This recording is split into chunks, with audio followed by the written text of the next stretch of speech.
Disclaimer. The content presented in this show is intended for entertainment purposes only. All opinions expressed are those of the host and do not necessarily reflect the views or opinions of any individuals or organizations mentioned. Statements made about public figures or entities are based on publicly available information and are not intended to harm or defame any person or business. This show relies on fair use of social media posts, which are presented in good faith for the purpose of commentary and criticism. Viewers and listeners are advised to form their own opinions.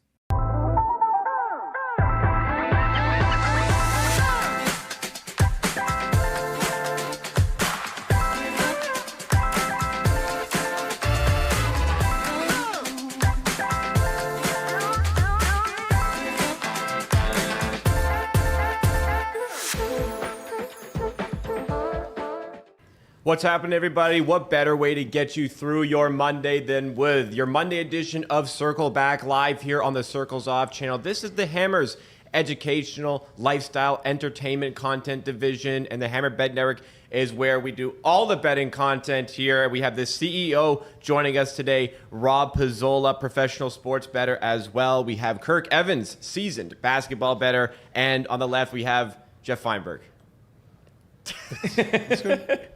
I am your host, Jacob Gramegna. I am a host, creator, and producer here at the Hammer Betting Network, where we do content like this on Circle Back. We also do NFL content, NCAA football content, and plenty more. But with this channel, like I said, all of our lifestyle content and educational content. Make sure you're subscribed to the channel. Keep up to date with the 3 videos we're doing a week. Also, make sure that you like this one. Help drive us up in the YouTube algorithm. All right, couple big topics just to kind of get us going for today before we really get into the meat of things in the rundown. But how about the Blue Jays? We got Rob in the Blue Jays jersey. They're up 2-0 in this series against the Yankees.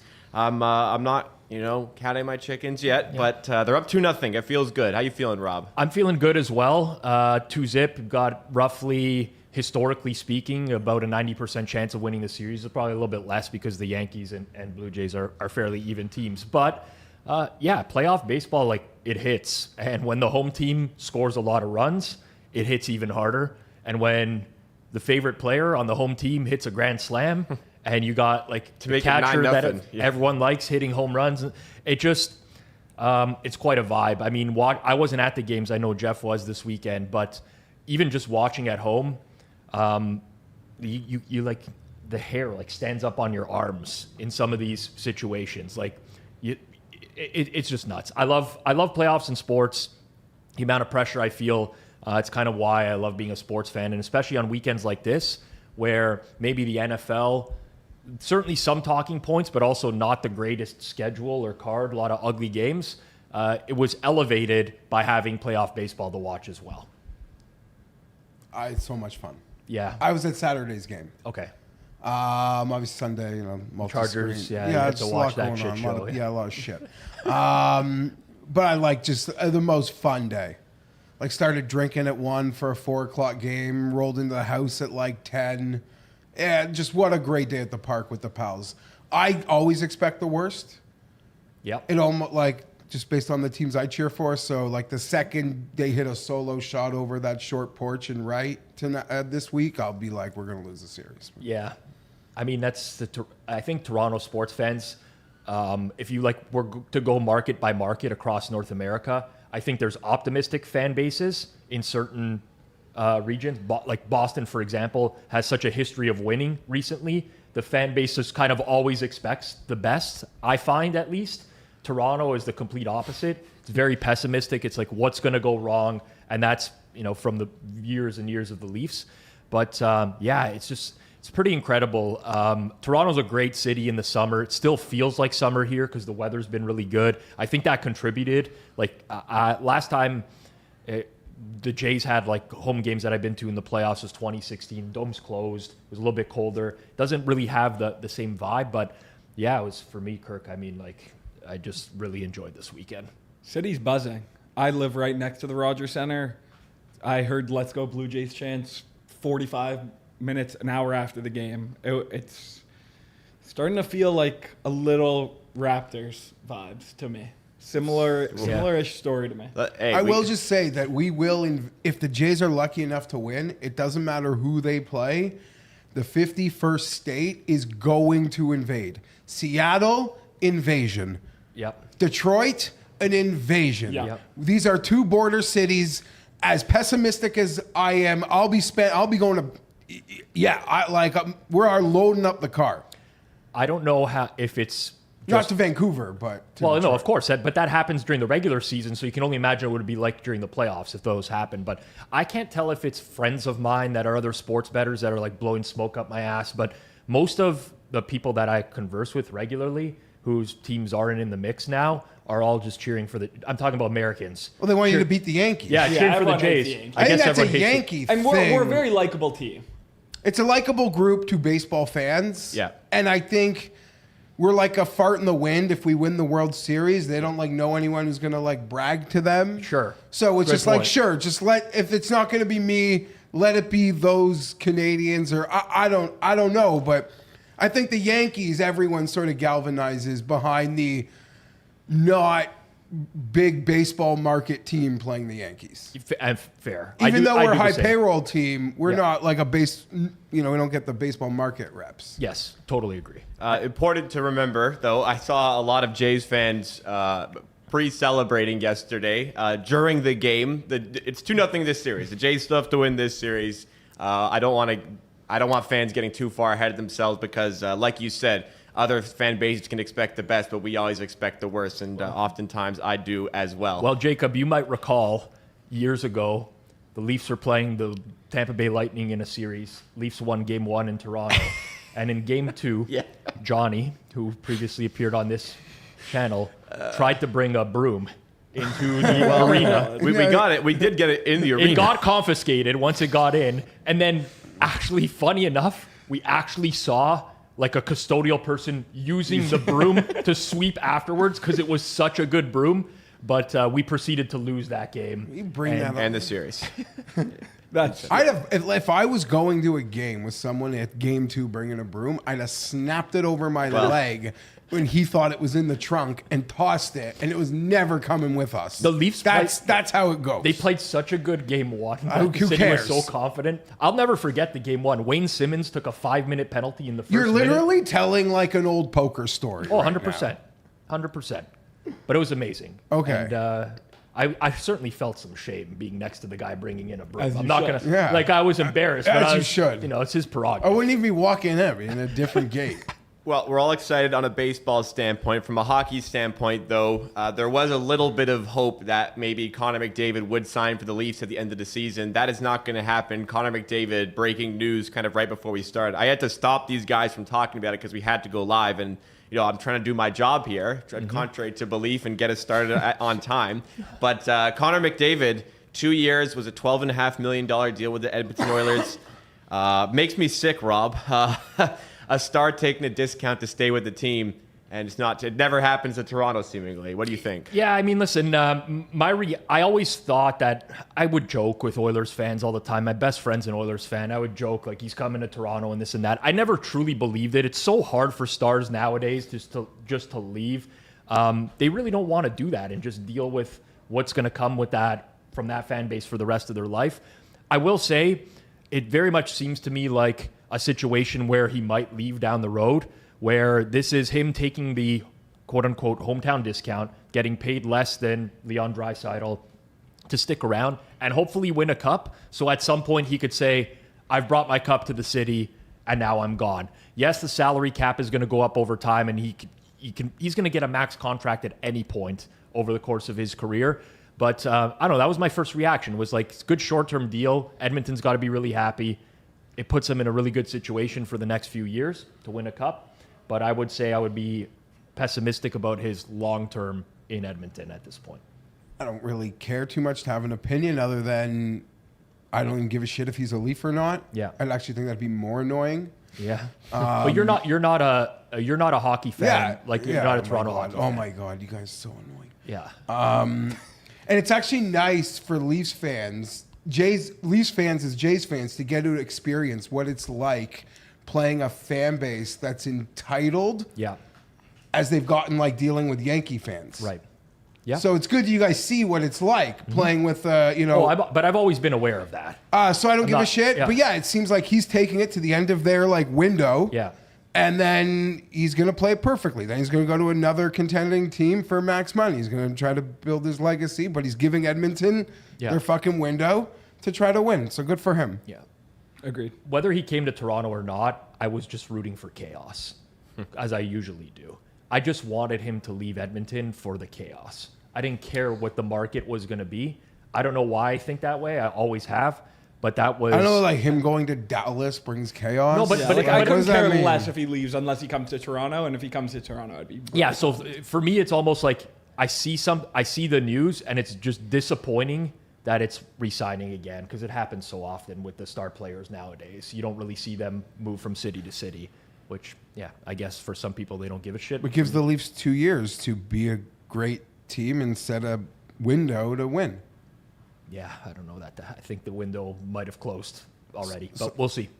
Well, Rob, you said you're always looking for chaos. If you're looking for chaos, Nothing this way. look no further than the survivor pools in the NFL this week from week 5 of the NFL season, because we had a major casualty on Thursday in dramatic fashion, and we had just as major of a casualty yesterday in Sunday football in even more dramatic and chaotic fashion. I, of course, am talking about the Arizona Cardinals. I think they had it was 25% of the share of picks in Circa Survivor for this week. And at one point, the Titans had a win probability as low as 1.8%.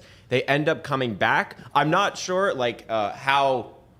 how good of a projection for next gen stats is. Like when Their Amari win probability was definitely lower at the moment that DeMercado was about to cross the goal line. It was definitely less than 1%, less than 0.5%. Yeah. Okay, that's what I'm trying to get at. So it was 1.8%.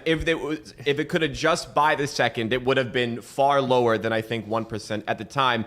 Amari DeMercado was about to cross the goal line. And for the second consecutive week in the NFL, we have a player who drops the ball on his way into the end zone. Now, at least in the case of A.D. Mitchell from last week, he accidentally dropped it and tried to recover it. DeMercado dropped the ball on purpose and started celebrating what he thought was a touchdown. Upon review, it was extremely close. I actually didn't think it would get overturned. Same. It did get overturned.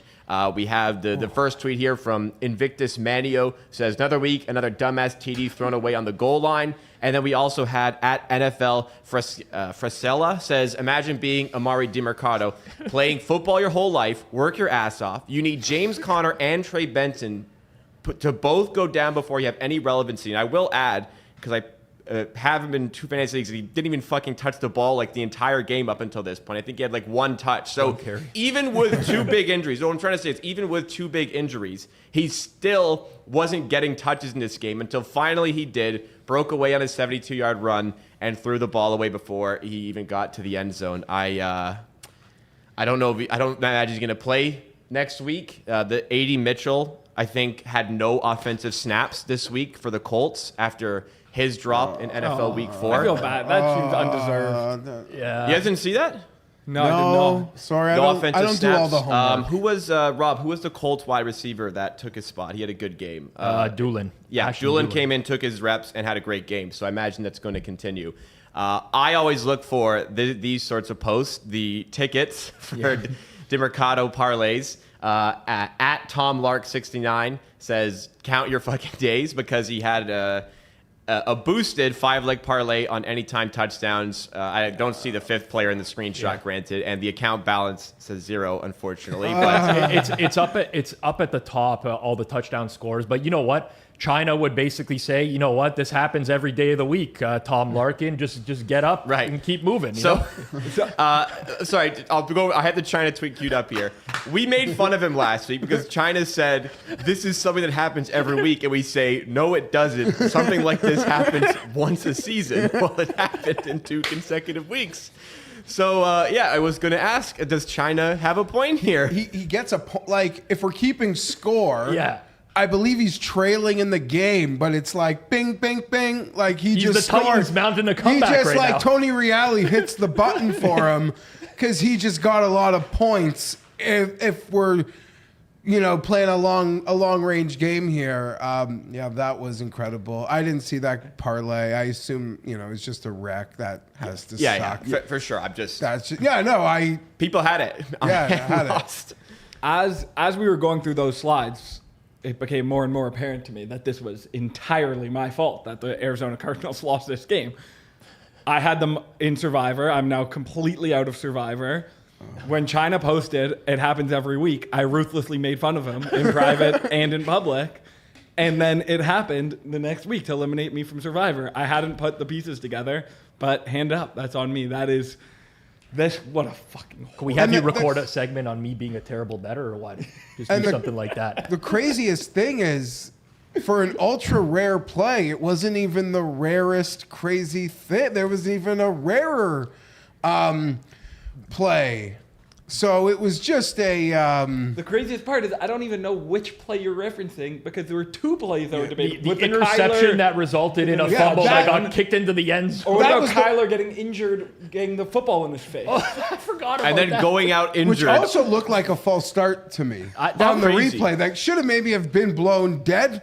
I would say the interception fumble into the touchdown was the rare. Like if we're power ranking the rarest things, that had to have been number one. That's insane. The whole. So recency bias, of course. Every time something like this happens, you always talk about like what a bad beat it was. Sorry to use the double B word there, China, but I can't remember anything like this one. Like, this is if DeMercado goes in the end zone, it's 27-6 extra point pending. Like, it's game. For him to fumble that at that point, okay, still 21-6. Like, the amount of things that have to go wrong for Arizona to lose that game, and then the fucking gutless run on 3rd and 8 in that, like...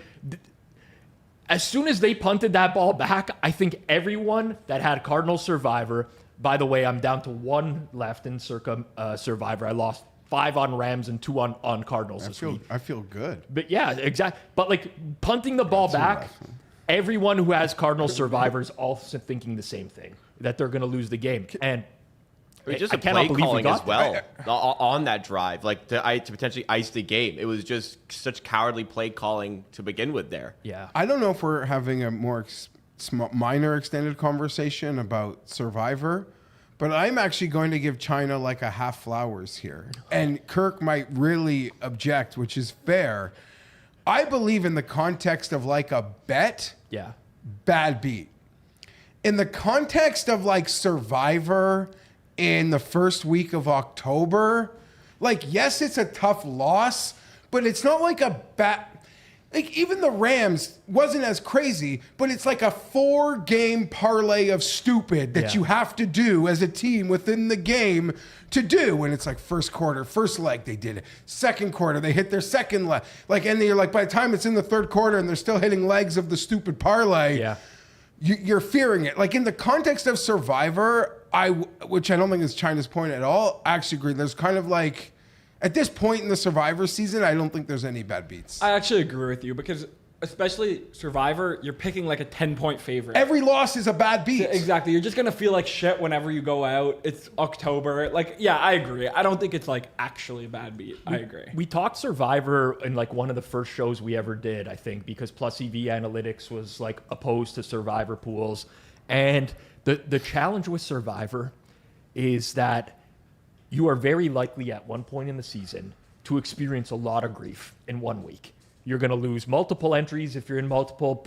You're going to lose in, even if you lost the Rams, like Kyron Williams fumbling on the goal line going into, like there's stuff that happens in the game that is just going to cause you extreme anxiety and pain. It's like the Cardinals game is like a classic cold shower moment. It's just like go sit in the shower on the floor and just let the water hit you for 20 minutes and think about life and then move on. And I get that that's why for some people it may suck, but it also makes me feel so alive. But like, it's genuine. Hear me out. It's genuinely, like literally, unless you're like post Thanksgiving and you've cleared a double week, nothing is real. Like even if the numbers are small, it's still not real. And any loss in Survivor at week 5 is a bad beat. You're taking an 8-7. You're taking a touchdown favorite. To Kirk's point, someone took the Titans actually yesterday. No, I'm saying for the most part. Like, sure, if you want to get crazy and you had the nuts to like take the Saints, you deserve the props. But you're not like, if they lose, you're like waking up knowing this thing can end. And poorly. The thing with Survivor and some of the people who are like, I don't like Survivor because of the pain. I hate that take. I hate it because it's all, you only lose in Survivor by pretty much a big favorite losing before November. You're going to feel pain when you go out. But what's the difference on losing that versus everyone who played Cardinals Wong teasers yesterday and they all lost? But that's you the still point. Feel the same. Even to our pal Jason, who I know he got hurt a bit on the Rams. I get if you're a pro bettor and you lose Survivor, there's like a ripple. You didn't just lose your Survivor. You probably got crushed on certain positions in the game if you feel strongly enough for it to be potential. I'm just saying, like, it could be like it could be like a 4-pronged like attack on you, which I get is super painful. But I'm not here for the like gloating this morning. See, this is why I don't do Survivor. There's chaos and anything can happen. But I hate that mentality. It's like, why, I'm never going to play poker again because I could get bad beat on the river. Like, I'm not going all in with aces because I want to see all the cards come out and make sure I have the nuts. Like, there's risk involved with every form of gambling. I actually think it's the complete, I think Survivor, the more I think about it now, I think it might actually be like the pinnacle of gambling. It is so fun for everyone. You just have to pick one team and root for them to win and root for everyone else to lose. Like, what is more fun than that? And sure, you're going to experience pain when your team loses, but the stakes are high with any form of gambling. Yeah, no, I agree. I lost 9 Survivors this week. And, like, I'm pissed about it. It's annoying. But, like, I agree with you, Geoff. Like, Survivor hasn't even started. Yeah. Now Survivor has somewhat started. I would say, at this stage, probably at the end of this month, it has started. But to Rob's point, and I'll piggyback on this as, like, the wreck here, I love Survivor almost strictly because of the camaraderie that it allows. I get in it. Me and my buddies, we team up. We've all married with kids. We're in our 40s. We don't yuck it up a lot outside of football season or on the golf course. And it's just the amount of camaraderie, and there's nothing worse. You know it. You got your 7 TV set up. You're with your pals. And sometimes you got to leave a game off. And we make the joke every week. If your Survivor game has to be put on the big screen at 3:45, you're in a bad fucking place. Like, that's like 3:50. The Survivor Havoc game is hitting the big screen, and someone is in a mess. And like Survivor humor, there's just so many great elements of it where you can even listen. Get a friend. You diminish the pot. You increase the camaraderie. I stand by all of it. Yeah. And I think it's just like any other form of sports betting. Sometimes you do all the right things and you lose. And at the end of the day, when you look at the ownership percentages from Circa Millions, Arizona was a fantastic play. They turned out to be a really good play. They were less owned than the Rams. They have pretty much no future value in the pool. There's almost never another time you're going to use them.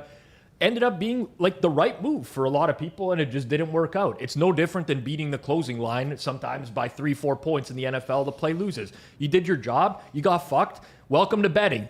That's just the way betting works. You go through cycles. So, I certainly was not happy. I can tell you that yesterday, but it's a new day, and there's going to be next year. And then there's going to be the year after that. But you got one chip left, you said. I got, chip in a chair. I say that every time. The local big pool, the Club Big Fun won. Yeah. I won it 4 years ago. I lost 8 of my first 10 entries in the first 2 weeks of the season. Sometimes it's all you need. You just need that one entry and you ride some luck to the end. So we'll see. We'll keep it moving on the show in just a second. As a reminder, if you're enjoying so far, please make sure you do smash that like button. Also, make sure you're subscribed to our channel for Circle Back content every Monday and Friday. And also, we have midweek content every Wednesday right here on this channel. And get something involved in the chat. I'm reading the chat as we go here. The people on the panel have the chat on screen as well, which they can see. So get some stuff in the chat. We can react to some of the best stuff featured there. On this conversation surrounding what happened to some of these teams and the bad beats and such, it can be bad beats essentially for coaches, and it can turn a coach maybe getting fired into a coach staying, and a coach staying to a coach getting fired. Brian Callahan of the Titans, maybe his job was in jeopardy. If they lose that game, they win, and now all of a sudden Cardinals head coach Jonathan Gannon could be in hot water. Same could be said about some coach of the year candidacies, because the Patriots make a comeback win, a comeback win against the Buffalo Bills. They win it late. Now Sean McDermott's Coach of the Year equity is completely cooked. And we have the market up here from Kalshi on the Coach of the Year winner. Shane Steichen currently listed as the favorite. That game that I talked about, the Patriots-Bills, has vaulted Vrabel into the position where he's getting some market demand. Kyle Shanahan also up there after the win against the Rams. All of this factors in with some of these crazy results that we've seen. But Coach of the Year market as it stands right now, Geoff, any opinions on where this is going to go? Why are you laughing so hard? I just love the fluidity of the market. So do I. I am thinking about someone thinking they've cornered the market after week 3 and seeing a hypothetical person and seeing how fluid it is, and we're just at the quarter pool. Yep. So there's so much runway for so much to still happen here. And I'm sure most years it feels pretty, I don't want to say wide open, but like a lot of horses at week 5. But man, you can make a case for how a lot of guys can get there right now. 100%. And if you were to graph these futures markets, especially Coach of the Year, every single year, you will see the massive fluctuations from week to week because everyone's reactionary. Like I would say a lot of people, and I don't think he's going to win, but Jonathan Gannon now, after that, yesterday, I mean, the no is a lot more expensive today on Jonathan Gannon because you see a guy fumble and you're like, well, that's a coaching thing, and the team doesn't look very well. I actually sent out some stuff this morning to some U.S. partners to try to get down on Brian Schottenheimer, Coach of the Year. He is less than 1 cent basically at Kalshi right now. To me, that is ridiculous, and I'm a Cowboys fan. So it's like I got to take it with a grain of salt. But 2-2-1, that's as impressive Geoff, as they anyone. They missed 4/5 of their O-line yesterday, and I think they still they have like a top 3 offense in the league right now. And you look at the division, Eagles. I don't know, man. Like the Eagles could actually just not be good. It's Eagles very like 2023 vibes now, where they've won a bunch, but like they kind of look like they suck. Yeah, like I understand this. Steichen has done an amazing job, absolute front runner this year. I would never, ever vote for Mike Vrabel under any capacity because I don't think he's very good. And I think he's going to ride a lot of the Drake May train to potentially the playoffs this year. But like at where he's priced right now, no thanks. I'm looking deep down the board and like Schottenheimer's behind like Sean McDermott. And Sean McDermott's done. Like the Bills aren't going undefeated anymore. How's Sean McDermott winning Coach of the Year? How's that going to possibly happen? If they do run the table, it's all Josh Allen. It's not going to be McDermott getting credit for it. So I just looked down the board. I'm like, it's got to be a higher chance than this. So yeah, that's where I'm at. I think Steichen honestly still is like probably plus EV at this point. I think he's got a really good, like the Colts are just actually good. Vrabel, I agree with you, seems way overpriced after a good win yesterday, but like they're going to need 12 wins at least for him to win this award, and they're not going to win the division.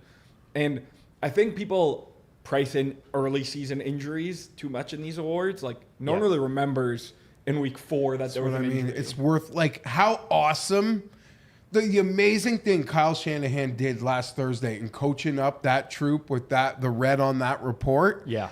It's forgotten by the time you yes, the totality of Sean Payton, but like that moment that's creating that price is a zero factor sort of in the finished product if you went of on the this, vote. If you went on this run week 15, 16, 17, 18 with these injuries, then it's factoring in a lot. But no one's going to remember. Yeah. Well, this is what I just did. I just pulled up the Colts schedule on my phone, right? And the challenge I have with Steichen, I love Steichen. I think he's an amazing coach. And he was just like I'm going to be at the game. He was rooted in Anthony Richardson being a complete pile of dog shit, and now that he's moved on, you're starting to see that. But post-bye week, you look at the Colts' schedule, last 7 games of the year, they're going to have home and home with both the Jags and the Texans in Who their do they division. play this week?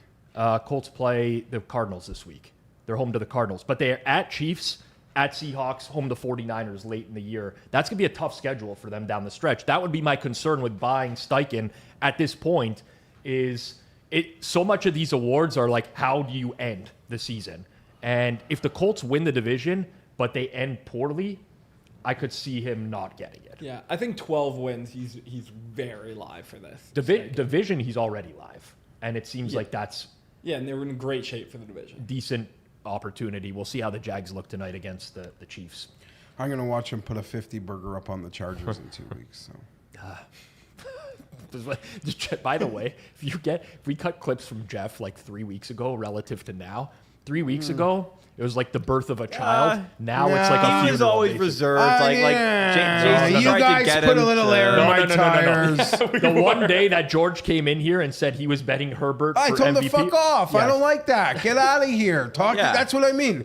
It's someone like George after week 3's hyping up a future. Like it. Well, 2 weeks later, the bottom falls out. In 2 weeks, it could rise back up. But it's so. Dude, I don't need future tracking in fucking September. you could say Kirk mushed the Cardinals and George has now mushed the Chargers. No. Every time like Geoff came on a show, Jason was like, "Is like, are you banging the Herbert MVP drum?" And you kept saying no, like stop doing this, but he kept on trying to get you to say something. I just about told it. you. You think I feel different about the Chargers than the Blue Jays? Always. I know the second act of every play. Yeah, you've lived it. You've lived the ups and downs, and you're like me. You're a realist. There's a lot of fans who are not realists. No, but I'm not a realist in the sense that like even if you have a huge lead and it's like a 90% win I still like think it's 50-50. Yeah. So So you've seen sports enough to realize But I'm that not a things can realist in change the on a sense dime. that like I'm annoying can be like so like no man chill. Yeah. Well, anyways, we did have the Coach of the Year market up. If Sorry. you want to get involved with markets like this and other markets, you can do so on Kalshi, the sponsor on the channel. You can go to the Kalshi link in the description at any point in the listening or viewing experience, or if you're watching right now, you can just scan the QR code on screen.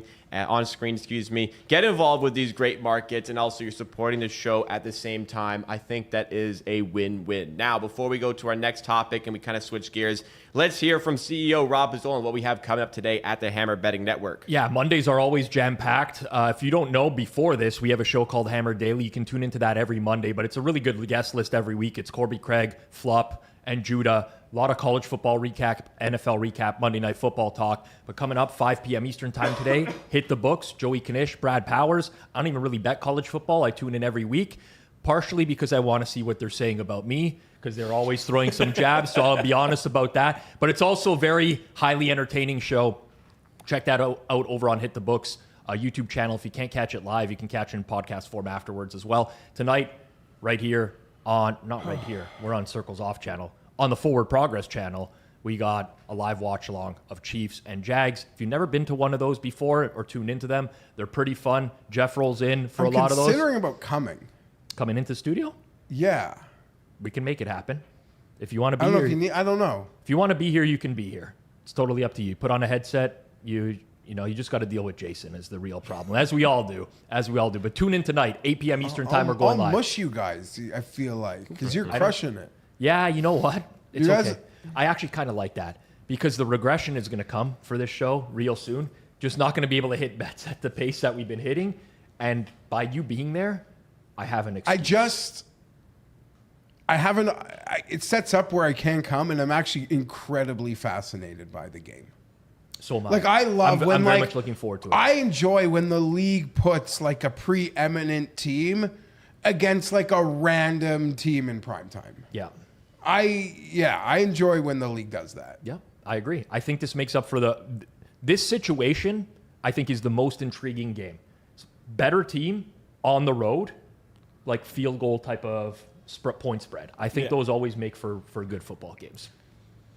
Yeah, the the game should be great. If it isn't great, the watch long always makes it better. There's always some great sweat. There's always some great content. So I highly recommend tuning in tonight on Forward Progress. Let's get back on the rails here with today's edition of Circle Back. The next one, it says win $767 because we had Bet with the Boys who posted their parlay and said this is the most $767 in the history of the world. Step 1, deposit $5K to Novig. Step 2, win $767. Step 3, enjoy your winnings. Now, it is a parlay on the Clemson money line against UNC, minus 558, and the Penn State money line against UCLA, minus 2,074. The parlay odds for 2 picks is minus 652. Now, if you're listening carefully, the Clemson money line was minus 558. The parlay money line, the parlay odds are minus 652. What? I did not realize The that. parlay didn't odds. notice. Yeah, you guys thought I this just guy thought was the getting guy- dunked on because Penn State lost. Yeah, right? he just lost like he told people free money. Yeah, yeah. And it got burned. And Oh if my- he had just played the Clemson money line at the better price, he would have won the bet because it lost, of course, because Penn State had a very large upset against UCLA. I would like to think, I mean this, I would never fall for that. I'm like too price sensitive. If I was, I don't know how you do. I literally cannot make this mistake ever in life. Yeah, I don't think I ever would. Yes. What is the explanation here that the Novig parlay offering is just? I've never done parlays on Novig, but I figure because it's an exchange that there's probably some quirkiness with there in terms of like liquidity, especially since he's betting 5,000 on it. Sure. You know, there might be some Well, weird stuff. It says there's no like ticket confirmation. It's true. This is the loaded screenshot of a bet about to be Yeah, placed. I don't Also, even understand. What is this? Is the most 767 in the history of the world? I Is think that- I he's think trying he to meant get to a say bunch of- free. Yeah, I free. think he Oh, forgot. I okay. think it's missing free. also Yeah. two those. Just I think that's just part of the joke. I mean, he certainly didn't spell check it, or he didn't ticket proof this one either. Just confirmation from George Sulfidis and Chris Dierks in chat. The parlay odds don't use the exchange prices. Got it. So that there's more vid built into that market, basically. This is the worst bet I've ever seen in my life. I don't think in all the history of following bet slips, right? You always see people play like bad prices. They do stupid things. They buy points that aren't worth it. Whatever. You can kind of give them the benefit of the doubt. But when you play 2 games and you're paying more than it would to just play 1 game, you legitimately bet with the boys. This guy, delete your account. There's no coming back from this. You are an absolute idiot and will always be viewed as the big idiot. I did go through some of the replies. He was trying to play this off as it was like some sort of joke. So we got called out by Porter, who we had on the Friday show, and he said, "I really appreciate your customers. They're deeply needed for the betting ecosystem." And he says, "My guy, it was a joke. Jesus Christ Almighty." I don't know. Nobody was falling for that one. No, I gotta be no. honest. Nobody was falling for that one. There's no alibi here for that's a joke. No. I agree. I think there's actually some shrapnel that hits Novig for this as well, where people are like, how is this even possible? Yeah. And they're like, Jesus Christ, man. Like, why would you even do why? Like, somebody at Novig is like, why would you even post this? Like, why? And he's trying to do them like some sort of benefit in the early going here. Deposit. Yeah, he's got the Novig badge, Oh, the Novig 100%. affiliate badge, but or whatever. Like, I think that there's like some shrapnel that goes. You save this for Christmas. Yeah, this is You a gotta- definitely- This is like gonna win an award. You right. know how like some of those cappers, they always like print out a ticket and they frame it and they put it behind them of like a huge SGP You win? should. This should be. It should be on the wall. It doesn't get any worse than this. And I knew that a lot of people were just dunking I on didn't this see it. because it lost. They're like, oh yeah, way to go, way to put like a 1-20 favorite in a parlay. Like, what are we doing? But it's so bad. Imagine going to like a pizza shop for lunch and you're like, you get like 2 slices and they charge you a certain amount and then you leave and you realize it would have cost you less to buy two full pizzas than the 2 slices. Like, this is pretty much the same thing. It is so dumb. I cannot fathom how anyone could even possibly do this. Novig should take their badge off him. Oh, I would. Yeah. I mean, He's also a pick seller, right? yeah, I don't know. pretty confident. Let's take. I mean, I will. if I had to bet yes or no right now, You offered me even money. I'm taking the yes. I mean, I very def- confident on bet enough. with the I've come boys. across the boys. I'm before. definitely ashamed of how I blew 5K this weekend, but it wasn't like that. So I'll be honest. Yeah, join the VIP group on WAP. So this person has a VIP group on WAP. It's also in the bio says professional sports consulting. This is like kind of the theme I wanted to go for this episode because I titled it specifically the biggest red flags. I mean, first of all, I think just betting a parlay like this is a monster red flag. The fact that he's not price sensitive enough to recognize the parlay has worse odds than the money line. Also, the fact that this is a purchase to place order screenshot, not a screenshot of the ticket of the actual bet having been placed. So we don't even know how much this person is actually betting or if they even bet it to begin with. A lot of little things you could easily miss out on in the hilarity of losing. So there's a this chance he parlay. didn't bet it, but there is no chance he's joking. Yes, I would totally. say I would yes. agree. I think that's correct. I think 1 that's million fair. percent agree. I think whether he bet it or not, the post in and of itself would indicate to me that this is a person that I would never want to associate with ever.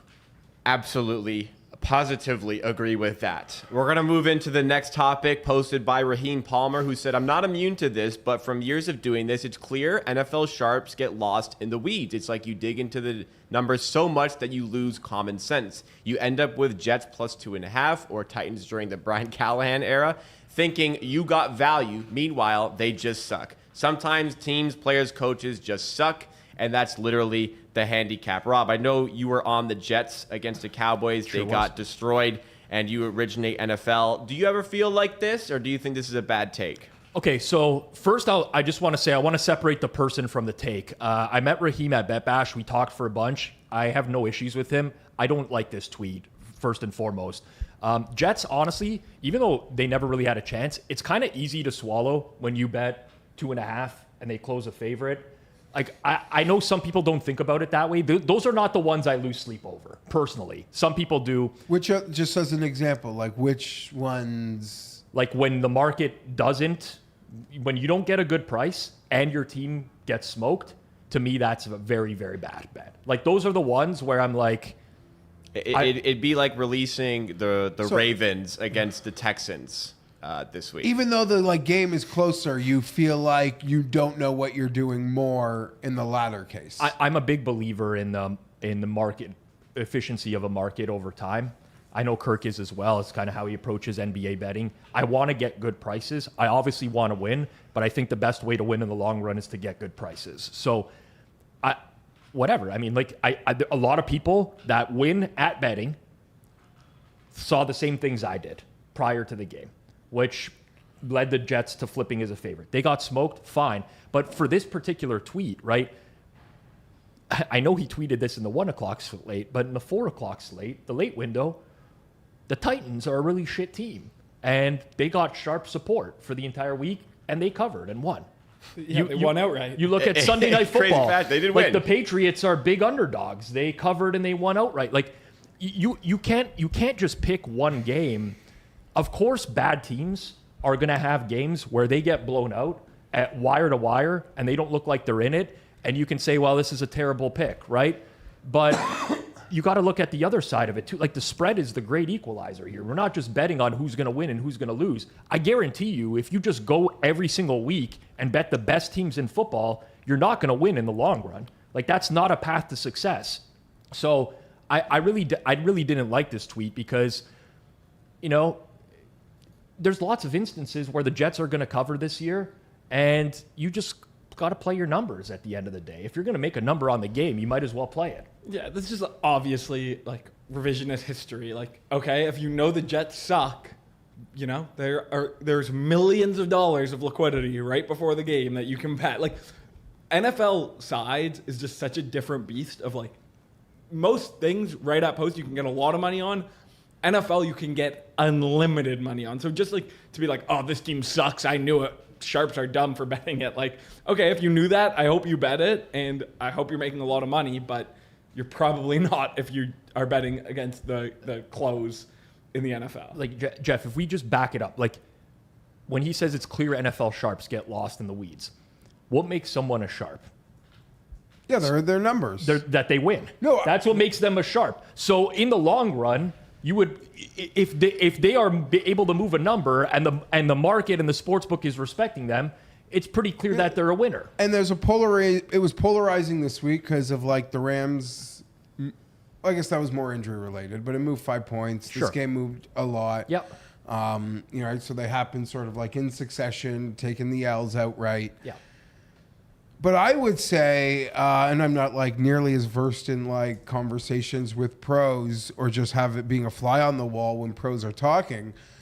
But I'd say most of the pros that I converse with, like, would always acknowledge these situations that this team is so bad that could be hard to gauge or a situation, and that's where they always throw out like the alts.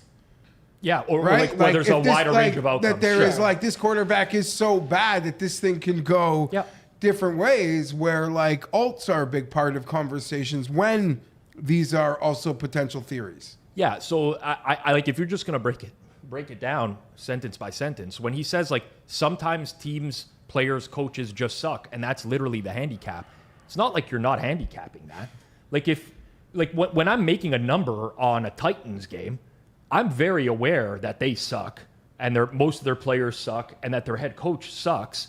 You're just trying to quantify how badly they suck, because there's going to be a point where even the worst teams in the game are going to be a valuable bet because they're now being rated as worse than they actually are. This happens across every sport, right? And that's why, like, sometimes you're just going to find value on those teams. And personally, everyone bets differently. I oftentimes maybe won't trust my number on those because I've been hard done by on a certain team. I'm not saying that's the right way to bet. I'm sure I've left money on the table that way. Some other people who are betting into full limits on Sunday, they just trust their number because they've done it for so long and they've had success doing it. So, I don't know. So I think it missed the point. Missed the mark, I should say. In the end, like, yes, a lot of pros took a L on that game, but they're lost in being lost in the numbers is the reason that they're winning bettors. Exactly. It's you. To Kirk's point, I think it's easy to make this statement after a bad team gets blown out every time, right? It's like a confirmation bias. Well, it was a bad team that flipped to a favorite too. Sure, that had a lot of market support. Playing another bad team. Arguably, let's not My go there. God, coach of Changing the, my coach tune. of the year, Changing like my tune here, Kirk. Changing my tune. But and what's most likely to happen when a bad team doesn't cover the spread? There's going to be situations where they look really bad because they are. But you're trying to quantify how bad they actually are.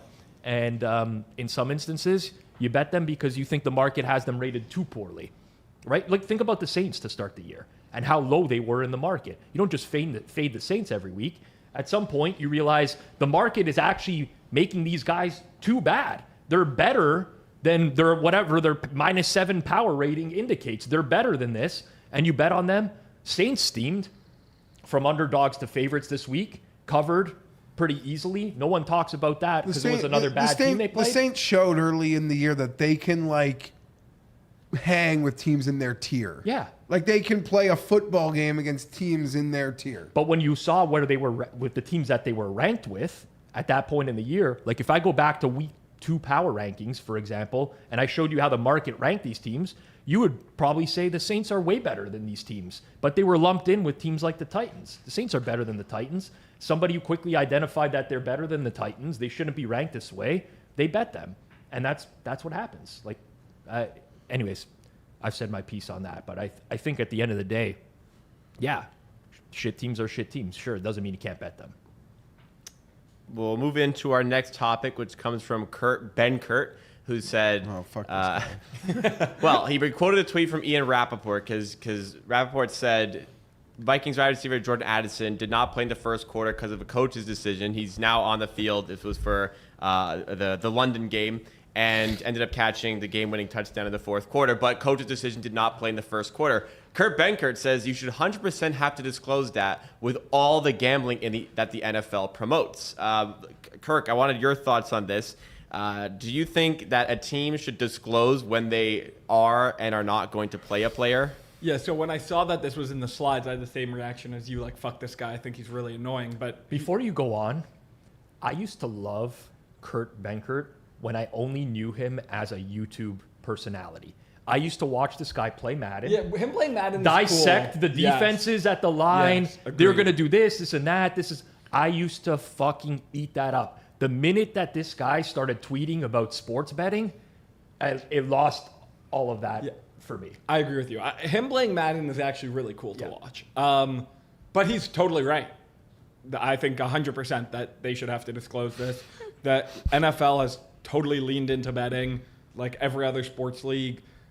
You have, like, I actually don't know the rules of what the NFL teams have to disclose, but they should have to disclose this. Like the NBA, I know some teams just completely ignore, like, disclosing injuries. Last year, I remember Atlanta, like, Clint Capella was out for multiple games and they just didn't even put him on the injury report. And then after the game, Quinn Snyder would say, oh yeah, Clint's hurt. But they just wouldn't. He was listed with nothing on the injury report. So yes, if you're a league and you're completely have sold into betting, these things should be disclosed. I agree with that. So I also agree, as much as it pains. So this is where, like, I guess worlds collide. As a sharp bettor or like an advantage player, I can sometimes be privy to information in the NFL that is not available elsewhere. Sometimes you have someone who tells you, hey, like, this guy's not going to get any run this week or whatever. And that's part of the edge in sports betting. Like, access to information can put you on another tier, especially if you're betting props. The best prop bettors in the world are, like, really, really good at extracting information from, like, just watching coaches speak at press conferences, reading tweets from beat reporters and being able to discern things from there, or sometimes just getting fed information. So as, like, a pro bettor or an advantage bettor, I don't want full disclosure on everything. Personally, I don't. That eliminates some edges, but it's only fair in the marketplace to have that. Like, if you are, he's 100% right. If you're going to be in bed with sports books and promote gambling and understand that this is building up your business as the NFL, you have to provide all the bettors with as much equal information as possible. I don't think it's fair if you don't. Like, you would never have some sort of, like think about the stock market. If, like, Apple just said, we're not putting out our Q1 earnings this week because CEO didn't feel like it, didn't want to tell you guys. Like, that can happen. You need to disclose this information. I will say there was also, like, live betting opportunities here as well. Like, this is another advantage for a pro. You don't see Jordan Addison in the game for, like, the first series or two. You're like, what the fuck's going on? Unders type of situation, right? That happens. But I do think that, in fairness, it has to be there has to be some sort of mandate. If you're going to discipline a player, it should be mandated that you have to publicly disclose that you're disciplining that player. Yeah, I don't feel like you guys. I don't, like, totally feel. I don't know how I feel, but I still think it's. Let me say, I can't very much disagree with what you guys are saying. It's like just all part of. There's still, like, an element of sports and coaches and locker rooms, and I will say, it, like, technically, yes, it probably should be out there, because if dude, is on the toilet too much in warm-ups, I'll get a beep that he's now questionable. Yeah. Right? So there's, like, definitely time for this to have gotten out there based on, like, the stuff that we get, like, for sure, randomly sometimes post warm-ups. Maybe because it was a London game, it just didn't have the same level of reporting. I don't know. Yeah, I get, like, maybe this is a purview that, like, the coaches, obviously there's strict rules around the injury reporting and there's potential team penalties if you don't. This is a bit of gray area, like late night before game team discipline situations. I don't know. I still sometimes like when, like, gambling still makes you gamble, even you guys, even though sometimes you get the information. I think this is the wrong question to ask you in particular, because I don't think you will have the same viewpoint as, like, an average bettor. But let's say you bet Jordan Addison over on yards yesterday. Yeah, it's annoying. Would you not feel like you got fucking You want to cheated? know something? I know this is going to sound crazy. He's a fucking psychopath. Well, I'm not. So anytime you like make a Friday bet on a guy who's fucking insane. True, you're saying you got to. And there's a lot of puzzle pieces that point, this guy's insane. Be like, if someone told me they had a Ja Morant prop and he went out and did something 45 minutes before the game that like only the coach, I'd be like, oh, you stepped in those fucking waters, man. I know. So yeah, he's a certified, established psycho. He was suspended because he had a DUI. Yeah. Well, I don't. It's It's more than Well, the it's DUI. like- I didn't call him a probably psycho 10% because of of the one league. DUI. Yeah. That's. Yeah. I don't want to call that right This or is a normal. guy who got but- suspended. And even still, like from a coaching standpoint, the coach is allowed to not play a player they don't He's want a to play a player loose without fucking telling you. cannon. Yeah, This but guy. he wasn't. He did not play him Because of talent. He didn't play him because they He was out punished late. him. Yeah.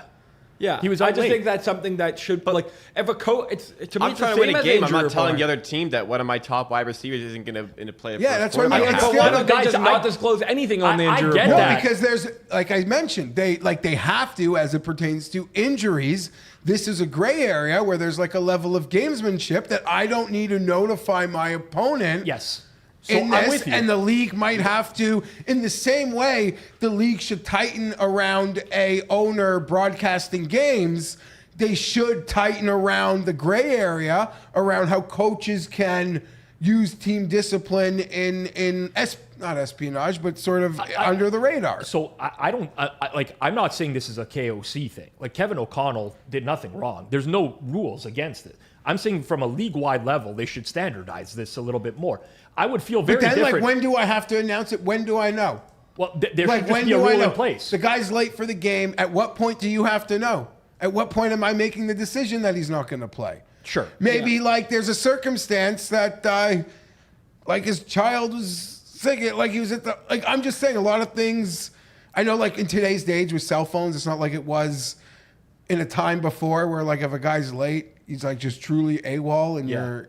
Yeah. But I'm just saying there's like it's a lot of gray area in this as well. That I would how feel you very supposed different to lock it in. if you asked me this 5 years ago before regulated gambling. I wouldn't give a shit, honestly. But because it's everywhere now, I just feel it's only fair for the average person that's betting to have. Obviously, there's going to be stuff that happens in a game you can't control, or that you can try. This is on the beat reporters for not being good enough, for I not would've- catching it. I'm- This is on the, and this is probably if the the beat reporters weren't in London, that they were more in their areas that they're familiar with the access areas that they are familiar with, they probably may have gotten this story. This is on the beat reporters for not having the sources to pull this one off. Okay.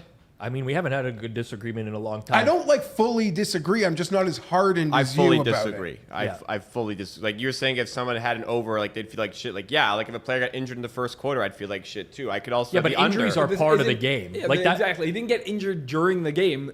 It was known that he wasn't going to play in the first quarter, and they didn't disclose it. Yeah. And from a betting perspective, I'd like to have this additional element of uncertainty. Yeah, and I think you would as well. I Would you not? agree Of for course, you winning would. betters, but again, like there are people who bet Jordan Addison over first quarter yards yesterday. And people bet him under Cry- the first cry quarter to yards. fans. There's literally Get it people who re- start them in fantasy pools. So Like, cry and get it refunded. I do not give a fuck about your fantasy points. yeah, as it but pertains to again, Jordan like, Addison. I don't this- care. But this is what drives the league, Jeff. So what? These people, they're on crack. They're not going anywhere. People at the unders as well. Like You're still like part of sport. Oh my God, never betting, watching NFL again. I was on the wrong side of Jordan Addison partying till 5 a.m. Fuck off. Now I'm disagreeing more. I said before I was in the middle of it. Now I'm disagreeing more. I mean, I generally would try to keep the people happy that are that are it's happy all with. swings. They're happy when they win a bet. They're happy when they lose a bet. You can't control that. They'll think your game is rigged. Because their flag shows up on Chiron Yeah, but before you- the play. But you can control that. All you have to do is just standardize that type of reporting. You just tell the coach, if you are planning to discipline a player in game, then it has to be reported just like an injury. So you know when I was a coach, I'd do it at 12:59.99. Sure, you can totally do that. That's when I do You it. can And like then, one- go like around one- your And then every computers. single one of these sports books can implement a rule that says if there's a disciplinary thing, we can refund the wagers just like we do with injuries now. Like we can progress this The to a point where it's not $5 a problem. better is getting refunded anyway. Maybe. 30% chance. All right, good place to go to the next topic. We're bringing Seablez back to the mix on Circle Back because Romeo at Pick'em Zone said that Seablez made a YouTube promo saying he was up 60K when it was actually 51K, and he ended up losing everything and more. Reportedly went down $54,060, so went in the red and still hasn't recapped his losses. This is how the pick selling scam works. If your profit loss is not public and you don't recap your losses, you are a fraud. And I tend to agree here because, I mean, if you are winning, you would just show your results and would show your tracking. So another big red flag to look out for. What do you think, Geoff? Oh, I got to go first? I was workshopping something in my head. Okay, we're ready.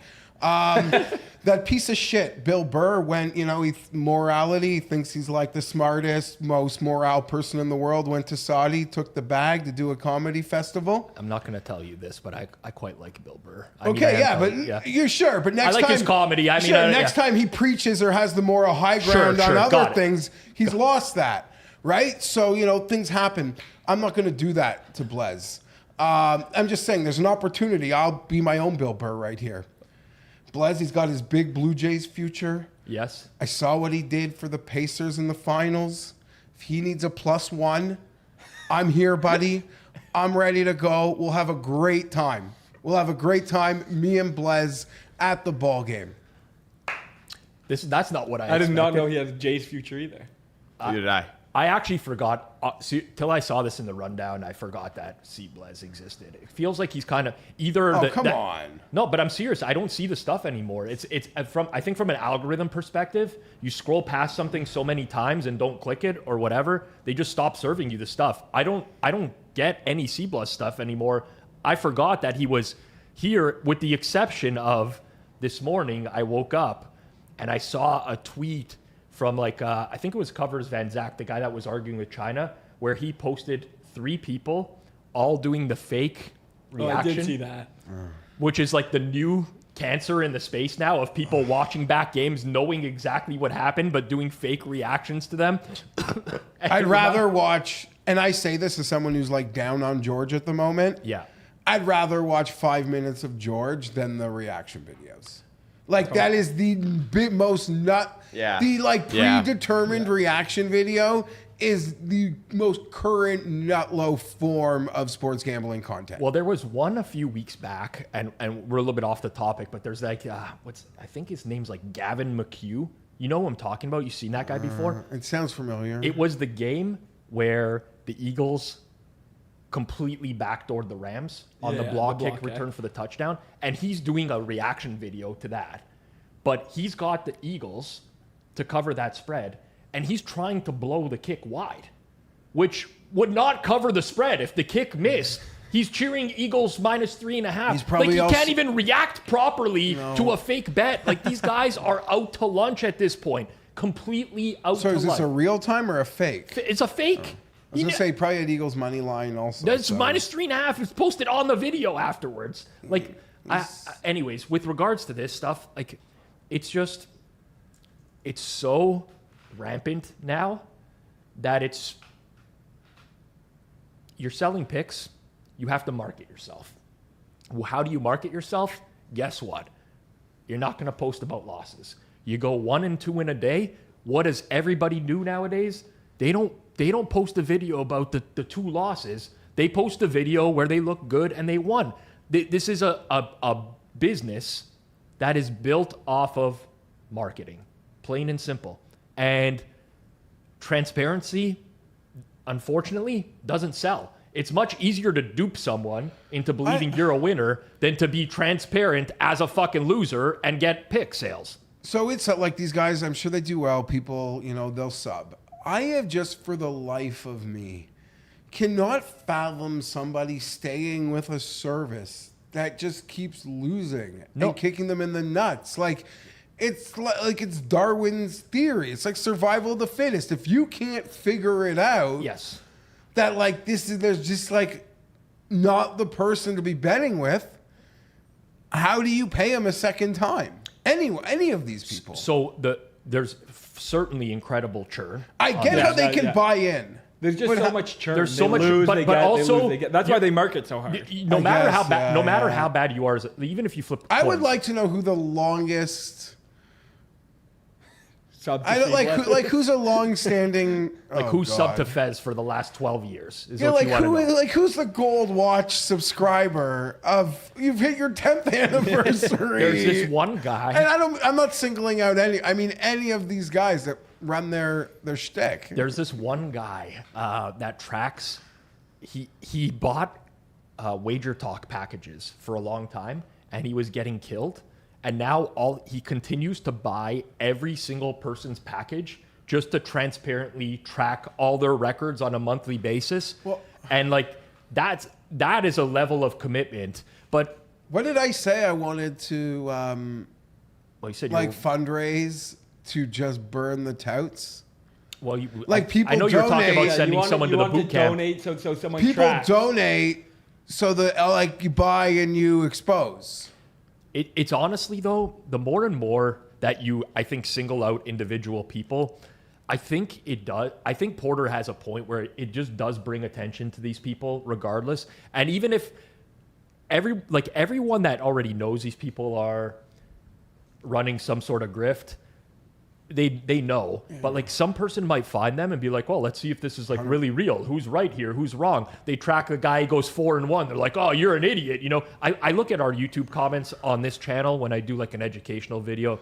It honestly makes me sad at some of the comments I see. You're just never going to convince someone like, I bought Line Maker Sports' package and he had a really good month. Like, you don't know what you're talking about. It's like, what am I going to do at this point? I mean, I've laid it out for you. What am I going to do? There's like an 84% chance that is someone who works at Line Makers It could- or yeah, it any could site like that doing that. That's their way of like advertising because that's how you do that. The beauty about the tout industry is that it just takes a few runs a year, and inevitably they're going to happen because you can wipe the fucking losing streaks away. You can brush them under the carpet, but you go 9-1 in 10 games, and the Rob, average better. The woman that you'll pay to like be a psychic and give you a reading, Yes. she'll get your dead grandmother's name right once every 25 times too.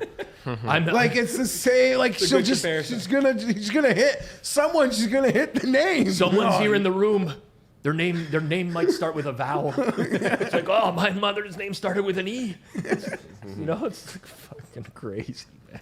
Crazy. All right, well, we're going to hear from you guys from the comment section of the previous video. If you want to give us your thoughts on anything we've talked about over the course of the episode today, we had some disagreement from the panel, so would love to have you weigh in. Do so in the comments down below. We check the comments every week, all of the comments every week. While you're down there, make sure you do hit the like button. Also, make sure that you are subscribed to our channel. Circles off. All right, first of the 3 comments we have up comes from @TSC9198. Quote, bad beats are a mental disorder, end quote, is awesome. I believe in bad beats, but 95% of people saying bad beat are just losing and making excuses. He shouted you out, Rob. The wedding comparison was awesome too, because I think you compared getting left at the altar to being a bad beat. Yeah, that's what China would say. That's what I believe I said. Like, it's like you get left at the altar, and China's just like, well, that's a part of dating. You know, like, what are you gonna do? That's just. You got 99% of the way there, but still lost. So I do. There is some truth to this. I do think that some people, and I was one of them, so that's why I believe that there's truth. Like when I was in my early 20s, when you run bad, you often convince yourself that it's just bad luck, even when like you know you're not getting good prices, whatever it might be. You convince yourself you're getting unlucky. It is unlucky to lose 6 straight coin tosses. Sure. Like even if you're not using a process, if you're betting 6 straight coin flip games, you lose all of them. Right. You'll feel unlucky. Right. Or if you have a really bad beat, it's going to feel like luck did you in on that particular bet. But, you know, I say the same thing I tell my buddies all the time, like zoom out, basically, and look at the bigger picture here. Did you win? Did you ever win on a situation where something went your way? Like, I'm sure that's happened before as well. So I think this is a good comment. I think a lot of people do use bad beats as like making excuses for their loss. The word has just lost its punch because it's so overused. 100%. That's like discerning what is a bad beat and what's not. A team driving down the field to score a touchdown to backdoor you. Sorry, like that happens all the time. Basketball's about to start. Like a guy hitting like a half-court shot like that's Yeah. happen. Like It happens. that's just It happens. Yeah, it might not happen every game. And you feel like good, a like fumble out the end zone. Apparently, Yeah, It like- does happen every game. Can't wait to see who it is next week who fumbles it out the if end that zone. happens next week, I mean, I'm gonna have to send China a gift I'll send them like a Rolex or something. I mean, I would have like said that. every player would have seen it last week, and no way anybody would do it again. But Insane. Obviously, I was incorrect. Second comment comes from Kyle Kerms. The Sauce says, I agree with Kirk on the sportsbook branded segment. Those major networks have always prioritized content that connects with their viewers over informative content. Giving the best advice is not a network priority because receiving the best advice is not the viewer's priority. So can't really blame the network. There's a little bit more over the course of the comment, but we talked about how there's like ESPN, if they have like what we would deem bad betting content, that's kind of what the viewers are looking for. And you were mentioned directly, Kirk. So of course, I think you agree. Yeah, this is kind of what I was saying. Like, people don't want right before a game someone explaining, why buying the -1.5 instead of just taking the money line is better. EV, like, people don't care about that, especially people watching right before a game who are going to listen to this betting advice. So that's like really the nut low of like advice. So to ever expect that to be good betting content is just not realistic. Yeah, I mean, I can say I've been in a situation before where a network contacted me about a pretty major gig to talk sports betting, and they strictly wanted me to give out picks, and I threw out some other ideas, which I actually think are really good ideas and would probably connect with the masses, but there was just zero interest.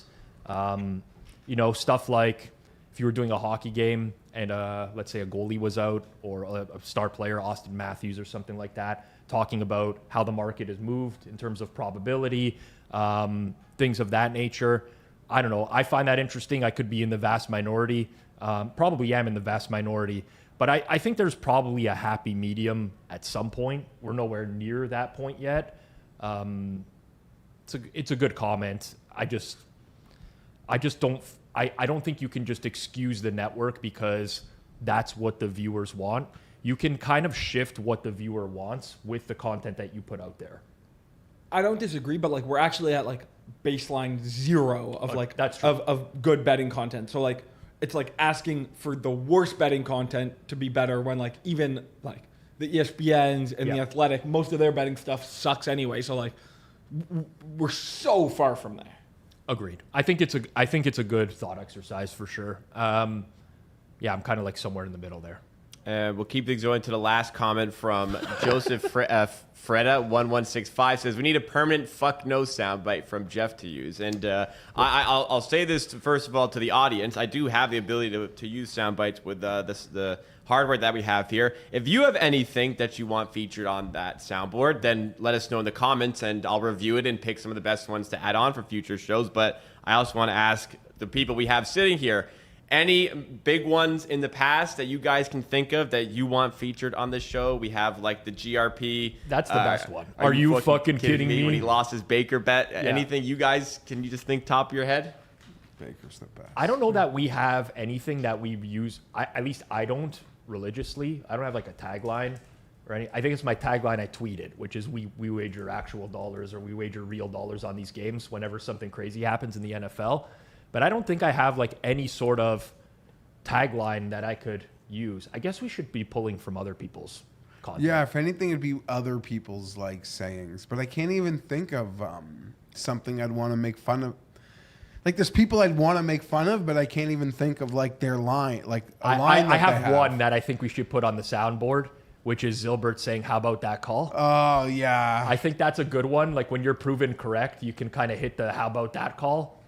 That's a pretty It's decent funny. There's an account named Mitch in the chat who actually also said that we should add that in. Oh. I wonder if Mitch's last name is also Zilbert. I've been curious about that. I have a hunch. For the past few weeks. I'm not making any accusations, but I think maybe there's some connection there. Maybe Possibility. Maybe. Twins? Does Matt have a twin? Mitch Zilbert? Not that I'm aware of. Oh, never mind. You got one? No, Matt. He's just always. I got to tell you. I'm not as anti-Zilbert as everyone else, but he's always got. There's always a tweet. I think with every personality on gambling Twitter in history, you go through cycles. Like GRP is the first time I met GRP at New Jersey Bet Bash, I wanted to clock him in the face. Like he just kept interrupting me and Dink the whole time. And then over time, I'm like, this guy's actually really funny. And now he's gotten he's got engagement farming way too much now, and he very much knows what he's doing. And I'm like, I don't really want this. You know, I can see through it. Zilbert hated him when he used to respond to like every single one of my tweets about where my documented record is. Then he kind of got over that. I mean, he's not doing that anymore. But now he's back. He's back on the. He's back to tweeting that to literally everyone at every point. You know, there'll be like a random former baseball player who gives out like a pick on a broadcast and be like, "Where's your documented record?" It's like it's okay, Matt. Like we're gonna be fine here.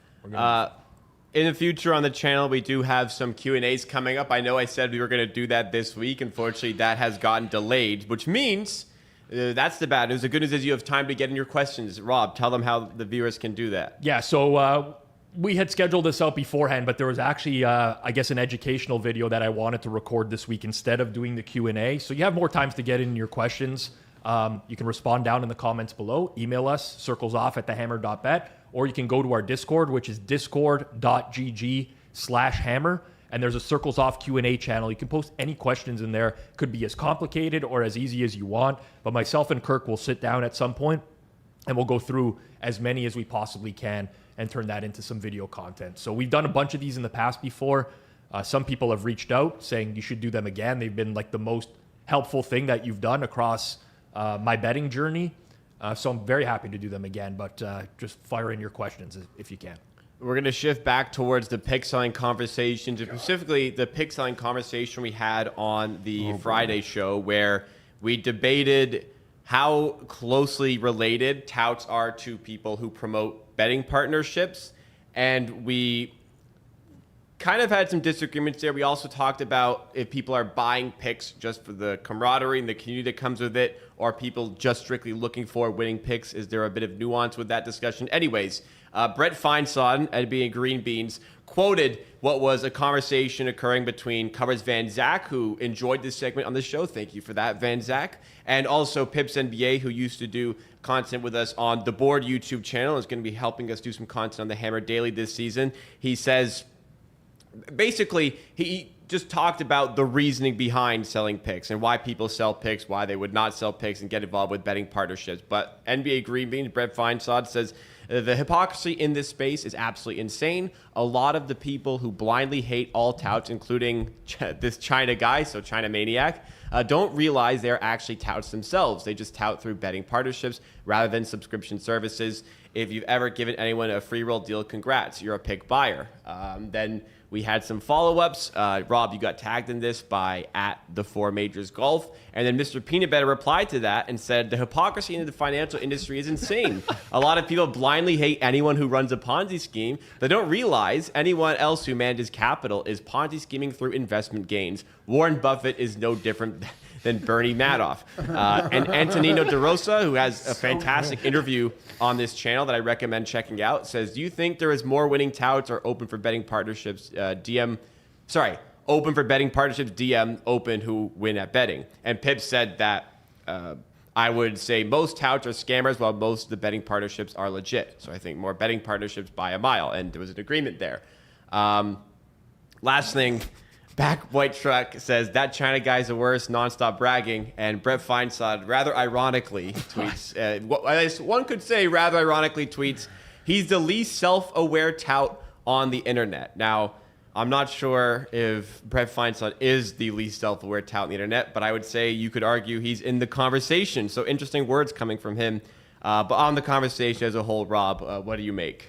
Well, I mean, I'll make my feelings explicitly known, where I think Brett Feinsod is an idiot, basically. I'm just going to throw that out there. I've never seen someone so stubborn and just like rooted in their opinion and unwilling to take in any other information from anyone else in the space and use that to form a logical opinion.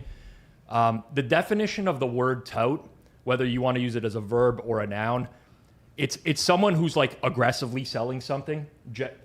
That's like Webster's definition. So I think it is fair to say that there are some people who tout betting partnerships in that they are posting every day with screenshots, look how much I've won, come join me, or whatever. But there is absolutely an insane false equivalency here between those who sell picks versus those who are working in some sort of betting partnership. The incentives are not even close to aligned. So to say that like China is a tout because he's been limited and banned at multiple sports books and is trying to get accounts from people, and comparing that to someone else who is basically scamming. I mean, the vast majority of touts are scammers. There's exceptions to the rule. I mean, there is just no equivalency there. I mean, it doesn't surprise me that Brett takes this stance. If you check his tweets regularly, he's often called it, he doesn't like this show. The Circle Back crew thinks they know everything about the space. I don't claim to do that. I'm still learning lots of things along the way. He even talks about people who've appeared on the channel once as like part of the Circle Back crew. Guy's completely out to lunch. And I think when you sell picks yourself or have a history of doing that, your opinions change on pick selling. You start to rationalize these things as being okay.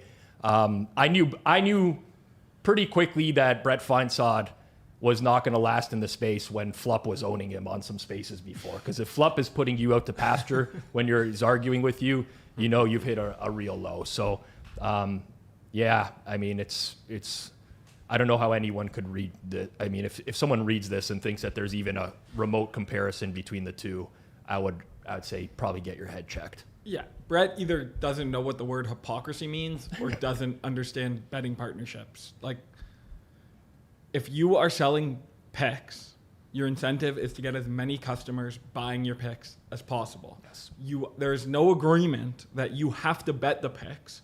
There's a tangential relationship between if the picks win and if people buy your picks, but that relationship is very blurry. There are plenty of touts who are just way better at getting their name out there and get their picks bought a ton who lose, and then there are like smaller, like even Pips, who's actually a very good NBA bettor, who sold picks, who for sure has way less subs than some of like Vegas Dave, let's say, versus betting partnerships. Your interests are entirely aligned. Yep. You are betting, and if the bet wins, both sides earn money. If the bet loses, both sides lose money. So it's actually not hypocritical at all, and this tweet is just nonsensical. Like, I really have nothing to add, so I'll do my best to add something. It's like it's like believing in fairy tales. I know. It's like believing the sports book's your friend. It's like believing the stripper annoying you for a lap dance is really into you. It's like just the dumbest line of thought. So I don't. That's all I have. He's blurred the lines so much. And I don't dislike Brett to the levels that it seems like the rest of the room does. Although I at one point I was Team Brett because he was at war with library, and there's no one that I can't stand more. Enemy of my enemy is my friend. 100%. But as time has gone on, right? I don't want to be like the moral authority on betting and be like, these like young kids. I'm gonna sound like the old man. And Kirk is much younger than me, probably close to the same age as Brett, if I had to guess, right? So it's has nothing to do with ageism or anything like that. But I think there's just like a complete lack of experience there in terms of what a betting partnership looks like relative to like what selling picks looks like. And what he's trying to do is blur the lines because he's on the wrong side of where every sharp in the space is going to view things. It's not just the Circle Back crew, by the way. It's not just people on this channel. If the vast majority of sharps are going to look down on pick sellers, and the reasons are exactly what Kirk mentioned, where incentives are very, very different versus actually betting it out. Like when you sell picks, you have skin in the game if you're betting your own stuff, but you always have like the cash that's coming in from the pick sales that are going to bail you out. When you're betting as part of a betting group, you don't have the sales that are going to bail you out. You got to win. Like losing is not an option at that point. And when you do win, you're going to struggle to scale because you're going to lose accounts. And what you naturally have to do is put out some feelers out there, whether that's publicly, privately, or whatever. But for your business to scale, you got to ask people to get you accounts. And if you view that as touting by like the definition of what a tout is, that's fine. But I think it's very clear in the sports betting space what a tout is versus someone who's actually betting professionally. And the overlap there doesn't exist. So I think he's intentionally just blurring lines. I mean, I don't know if anyone else hasn't pointed this out, but he's just jumping on something he feels like gives negative PR, I guess we'll call it, to anyone who's been associated with the show. Like, this isn't something he conceived himself. This is not his own thought. He just saw something he could jump on to try and bash people he doesn't like, and then took that opportunity to do that. He's probably convinced himself that it's real, though. I've been a part of enough Twitter spaces with him over the last year or so where he's just very rooted in his opinion and unwilling. I mean, it's a reflection of society as a whole, but unwilling to waver on what he believes is right. And I just don't agree with that in sports betting. I think that there's a lot of stuff that's open to interpretation, but I don't think he's grasped this concept very well. All right, we'll move into the final segment on the show, which is, of course, the chopping block, and we'll try to fly through it here because we've gone a little bit long. We have Big Poppy Seed 1 who said, in my opinion, one of the biggest determinants to success in sports betting is having enough skin in the game. This kind of relates to the previous conversation. Yeah. This is why touts receive $1,000 a week from clients, but bet $50 units are bad. They can afford to be complacent in the same way that $10 parlay bettors don't feel the heat. Conversely, if one unit is meaningful to your bankroll, you are forced to be sharp with each other, which with each unit you deploy. Picking a unit size where you actually feel the heat from each loss forces you to be more responsible. So I don't know if this is necessarily worded the way I would word it, but curious your thoughts on this one, Kirk. Like, do you need skin in the game if you're going to be, is that the determinant of success? No. Like, I don't really understand even the point here. Like, sure, how much you bet is relevant to, like, I actually don't like when people talk like they're an expert, but they're, even if they're a winner, betting like $100 a game. And also, I don't really agree that, like, if you're selling picks and you bet more on it, that's going to make you better, because if it's like, it's maybe somewhat related, but realistically, the biggest determinant is, are you actually good at sports betting? Not if you have enough skin in the game. There are plenty of people who bet at DraftKings and FanDuel who bet, who have plenty of skin in the game who suck at betting. I will say, so I agree with you. I definitely think that there's a difference between, like, I think having skin in the game is important. It's part of the reason why I don't love necessarily putting people on free roll deals. A free roll deal meaning like they can just send you bets. They have no risk on their end because they might go down a little bit. You see their betting patterns start to change because they're not really betting the stuff themselves. I think having skin in the game is important. Also, like, if you're paper trading, meaning that you're not actually betting the stuff and you're just tracking, you don't really go through the cycles like you would if you were actually betting real money, because it's very easy to just to be like, I'm going to track all my bets for the next 3 months and see whether I would have won or lost. But you don't experience the same tilt you do when you're actually betting. So when you're actually betting and you lose 5 games in a row, a lot of bettors will have the inclination to try to get it all back at once or to tilt. And like, so I think having skin in the game is somewhat important, but the biggest determinant to success in sports betting, I think, is an extreme reach, I would say. So I'm like taking this in a completely different POV because it's just how I roll. And I'm not a pro, and I enjoy content. And like I can tell instantly, like the level of skin in the game. Yeah. Yeah. Like I could just tell. Like it's not like, sure, there's like the branded stuff that we spoke about earlier, and like you can tell if it's just like, just by verbiage, if this person even like knows what the hell they're talking about. Yeah. But at the same time, like last night, doing like a content jaunt through the internet, there's a lot of like, you know, pros and their recap shows. You just saw like you could see the pain on some of these faces. I know exactly what you're talking about. You and can like just and I've been feel there. it through the screen that some of these guys, smart guys, got fucking obliterated. And I'm not saying this like I'm cheerleading it. I'm saying like it's part of content I enjoy and some like it kept me watching a bit longer. If it said the biggest determinant in sports betting, like content success, I think that would be more accurate. Like we talked about the Rico thing last week of like he probably didn't bet that, and like that makes you feel like way less connected if you're part of like you're watching betting content and you don't think the guy's actually betting. It's for me, that's the hardest part of the overlap between betting for a living and doing content is going on air on the days where you fucking got your dick kicked in. I luckily have not had that yet for NFL this year. I know that's going to happen one week, and you would rather be anywhere on the planet in that moment than reliving the entire bad day. The last thing I would want to do as a pro, got my dick kicked in, let alone is like, I'm a fanboy who's actually cheering for a team, so it just hurts sometimes. I got to do like a midnight 11 p.m. show recapping the game when I'm literally supposed to have elephant tranquilizered myself to sleep by now. And that's what I would do normally at that point. Just sleep it off. Even like getting on the computer the next day and trying to do work when you got your dick Monday kicked in, figures. like, It's you don't experience this, but you won't do it. I'll just say this. Yeah. I won't deal with like a bookie Yeah. who's going to message me on a Monday. Right. Win or lose. No.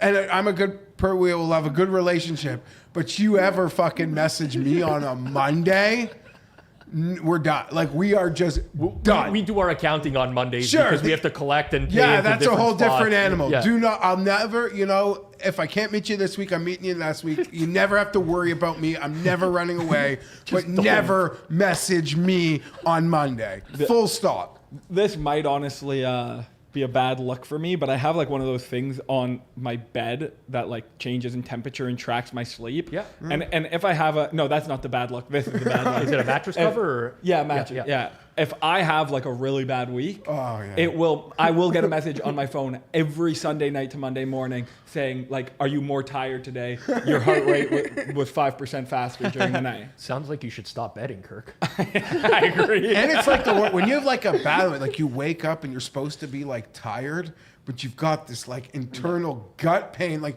you can't even fall back asleep, and it's like you just drank six. a coffee, but it's like 7 It's quarter a.m. after 6, and you're like, I should be lounging for 45 more minutes, but my heart is so upset. Probably around Not my heart, my like gut. 6 Eastern time every Sunday. I watch football in my guest house out back. My wife will come over and she'll be like, just opens the door. She's like, good day or bad day? And if I say bad day, she just knows like, okay. Close the door, walk away. Okay, I'll talk to you tomorrow. But like, how bad of a day does it have to be for you to say bad day? Because like, even just like an L, like you didn't win, you probably just like eat like anything close to like an even. You're just like we're on the. No, that's fine. That's fine. So I'm saying for you to say bad day, she must know like fuck that was. So she has lived through the worst betting day I've ever had with me in real time. So she knows the extent. It was the first night of an NHL season, I want to say 3 or 4 years ago. Don't remember the exact year. I had 8 plays on that night. Every single one lost. 5 of them lost in overtime or shootout. And we almost watched them all happen consecutively in a row. Okay? That was like, I lost about $150K that night and that one night of betting. A little bit more than that. And she knew the stakes as well at that time. So she's lived through that. And I think it was almost good that happened at one point, recovered, had a good season or whatever. But once you go through that type of cycle, it's tough. And you didn't consider retiring?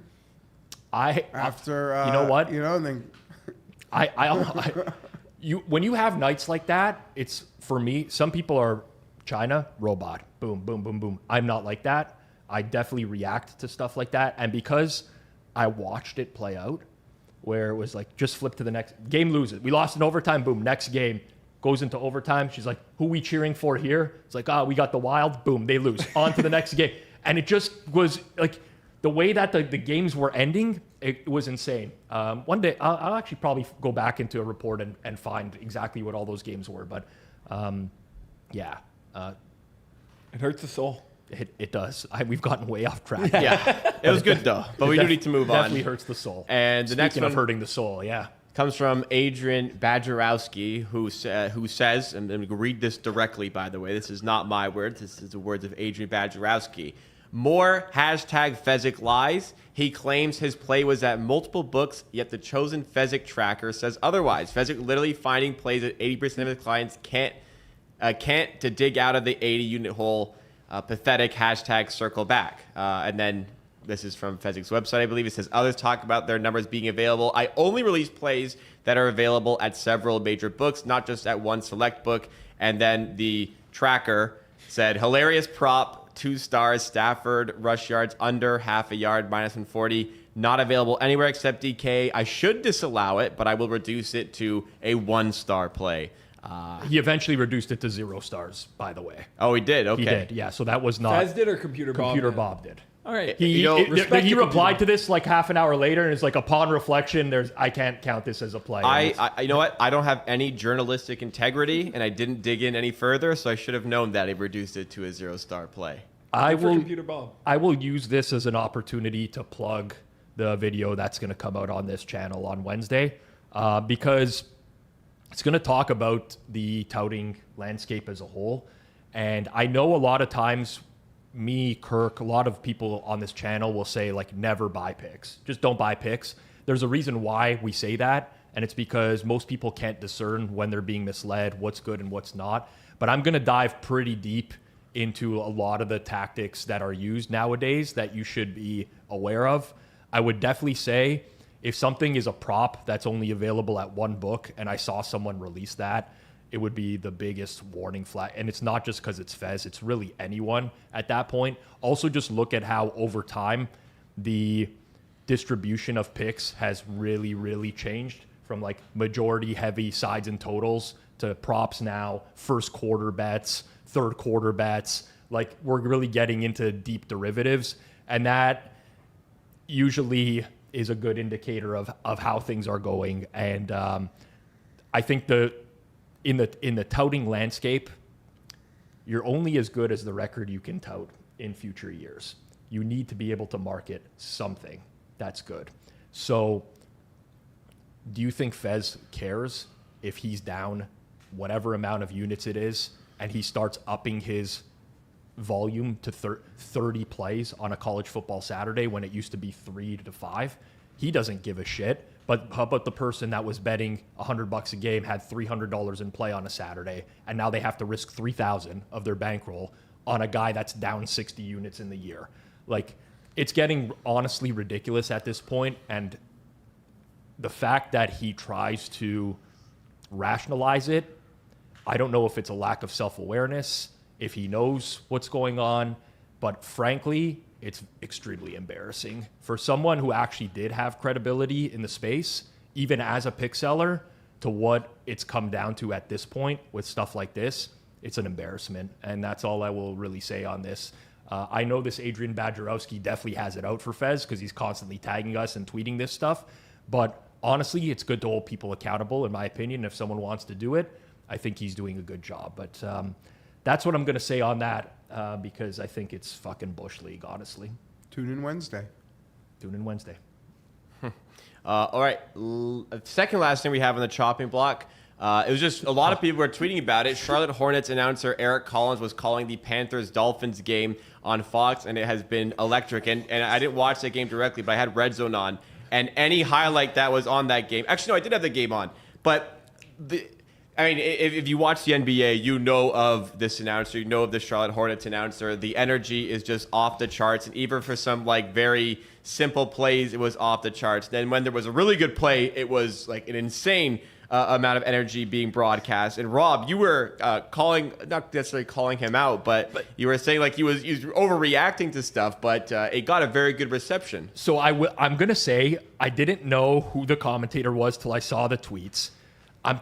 Red Zone keeps switching to this game, and the volume levels are spiking so high, and it's like a 1 yard run. Like, this guy was calling these like incomplete pass throwaways, like it was the game was on the line in the Super Bowl. I couldn't believe what I was listening to. I was joking because he said like Xavier Legette is having a breakout game. I'm like, I bet Xavier Legette over 2.5 receptions. He has 2 catches. Like enough with the breakout game here. But I honestly, I used to really love Gus Johnson. And it was a reminder of Gus Johnson at his peak. Dude, so you took the words out of my mouth. As a Chargers fan, early 2000s, people do not even know who Gus Johnson is. The Chargers are like, it's a 1 in 15 year. Okay? We are getting the D team broadcast, Gus Johnson. And I'm like, who the hell? Like, it was amazing. I'm telling you, I got like ground floor Gus Johnson. And when I saw those tweets yesterday, while I wasn't watching that game or even listening, and I don't do Red Zone, that was like, oh my God, they're like experiencing something that's probably amazing right now. And I know it's unrelated, but I'll close on this. I know a lot of people lost their eliminators on Thursday night. Yep.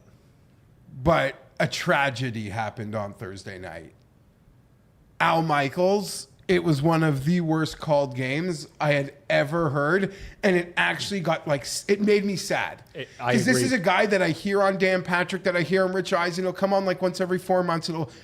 Twice a year, and he'll literally say like, when I like lose it, like I want to not do it anymore. And you like just wish someone is there to be like, Al, you have got to listen to this game again. It was so sad. Herb Street, there wasn't enough. The bucket couldn't have been big enough to carry the load. He didn't understand anything from fumbles to personal fouls after an offensive play or tacked on after plays. Jordan Whittingham. He was just literally, maybe it was just a bad day or something was off or medicine. I don't know. But if like that's what and because it's a standalone game, like he can't, if that's going to happen, it's just going to be like tragic to watch in real time this year. Al Michaels is my favorite football commentator of all time. I always loved him because of his ability to throw point spread, gambling references into the broadcast without actually saying it. Always resonated with that. I agree with you. It was horrendous. He's now 80 years old. I mean, it's just one of those things where it is sad to see because like he doesn't even know what's happening on the play. Like people are tweeting at me like, oh, like, well, it's really weird, a grown man like calling out a broad. I'm like, I'm listening to this. I'm trying to follow. It looks like a fumble and the other team recovered the ball, but the commentators are telling me something different. I'm so confused. Herb Street's there. Herb Street sucks as a NFL analyst. That guy might as well just be on a fucking PR campaign for a bunch of players in the game. He's just friends. His college relationships, he's just too close with like too many current people in great positions in the league that he can't. It seems like he feels he can't say anything. It's bad. I just want to watch commentary where they're accurate with what they're describing, with what happens, and people give like informed, real opinions, like what they actually believe, rather than sugarcoating everything. And that was a horrendous Aikman broadcast. is the best now because everyone he knows has cycled out of the league. There's not a single relationship or friend that he is looking to protect in anything he says on any NFL broadcast. There is one clear number one analyst. I've actually really come around on Aikman over the years. He tries a lot harder. But Greg Olsen is the clear number one. Sure. Yeah, that's my favorite. Greg's incredible. Olsen, he's actually studied the game. After the fact, where you could clearly tell he's building up his repertoire of knowledge. He understands all the late game scenarios, when a team's supposed to call timeouts. He knows it better than all the coaches in the league. That's a really good analyst, in my opinion. Really good. And the last thing we have on, speaking of NFL analysts, the last thing we have on the show today, TMZ tweeted out Mark Sanchez was, sorry, I shouldn't, if you know the story, you realize why it is funny. I do hope he's okay. But Mark Sanchez was stabbed in Indianapolis, hospitalized with severe injuries. Now, on the surface, yes, very sad and still sad, and hopefully he's okay. Then you find out why he was hospitalized in Indianapolis. He was going to call the Colts game against the Raiders, and in an incident around 12:30 in the morning, he tried to, this is very simply explain it. He was very drunk. He tried to break into someone's truck. That person in self-defense stabbed him because he was trying to break into his truck and they got into a verbal disagreement. Pretty crazy story, and it just kind of came out of nowhere, but he's facing some serious legal charges now. Where the hell did this come from? Is this in the character of Mark Sanchez, would you say? I honestly have no idea. It's definitely whenever you hear stuff like this, like it catches you off guard. But then as the details of the story continue to trickle out, you're like, holy fuck, like this guy was completely in the wrong. Like you hear Mark Sanchez stabbed and you're like, oh fuck, like pray for Mark. Like what the fuck is going on? And like, this is what I'm thinking. Like crazy people out there, you got to be careful. He was the crazy person in this scenario, which you would never, ever expect. But the guy, I mean, he's not going to broadcast. He won't broadcast games ever again at this point. And I don't know. Like, he seemed like a genuinely good guy. But fuck, man, you hear stuff like that and you're like, you truly don't know anyone. I thought he was good at broadcasting. So did I. I thought he was one of Fox's, like, for a low-tier game guy. Someone sent that tweet. I was pre-drinking for the Jays game. And I knew right away, like, this is so fucked up. Yeah. Like, you are in town to call an NFL game for Fox. You are probably staying at one of, like, the 3 nicest hotels in town. For anything like this, like, something is so strange here, and it was stranger than we ever could have imagined. And it seems so, not that we actually know these guys, but in, like, the little window, he's, like, married with a young family. Like, it seemed like he's such a, like, just... like we know them, but like he just seemed like normal. I'm shocked. It really makes Fucked me up. wonder like what some of these guys get up to when they're on the road as well. Because this is a night before a game and it's past midnight and he's blasted, like according to all reports, right? He's doing wind sprints in an alley. Yeah. People spotted him. But What is like, that? was he just going to show up in the booth the next day, like nursing a hangover and what? I guess. I mean, he's probably done it before. Right, that's what I'm saying. That probably Like, wouldn't be the first I time. And they could pull it off. I'm sure. I mean, I've seen now, like thinking about it. You know, you always have like the 40-7 game would actually be harder to do. Because Yeah, that's 46. just more dead time and Yeah, less. you're trying like, to fill. It's like that. They're like, Mark, actually, we need you to filibuster 2 minutes here on Anthony Richardson. He's coming into the game. Like, it's like, fuck, yeah. Is it fucking hot in here? So loud. All those home touchdowns. The lights. Turn down the lights. But you know how many times I've watched a broadcast before where they do the pan in on both commentators who are like facing the camera, and I always look at one. I'm like, fuck, you know, that guy looks like he's in bad shape, like he's sweating or whatever. And I never really, I just figure like these guys are professionals. No. They travel. No, they gotta. They might be professionals, but no doubt they fucking crush it. Yeah. Think about it. For the most part, they're like probably well paid. They have a per diem on like CBS or Fox. They're going out for a great, like they're having a great.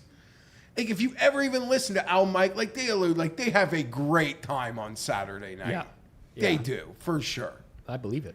I mean, Maybe Sanchez time. was having a great time till he wasn't. I'll tell you that. Well, we would think it's always a great time when you're watching Circles Off or Circle Back. We do Circle Back shows live on Monday at 1 p.m. Eastern Time, as you saw from the live show that you're currently experiencing. We also do a pre-recorded show that goes up every Friday, 8 a.m. Eastern Time. In the middle of the week, we have additional content that comes out at 1 p.m. Eastern Time, so plenty of content to keep you satisfied here. Make sure to subscribe to the channel so you never miss out on any of it. Make sure if you enjoyed this episode, you drop a like, or if you're listening to audio form, take a second to rate and review 5 stars. Doesn't take you very much time, but it means a whole lot to the channel. Thanks again, everyone, for watching. We'll see you again next time.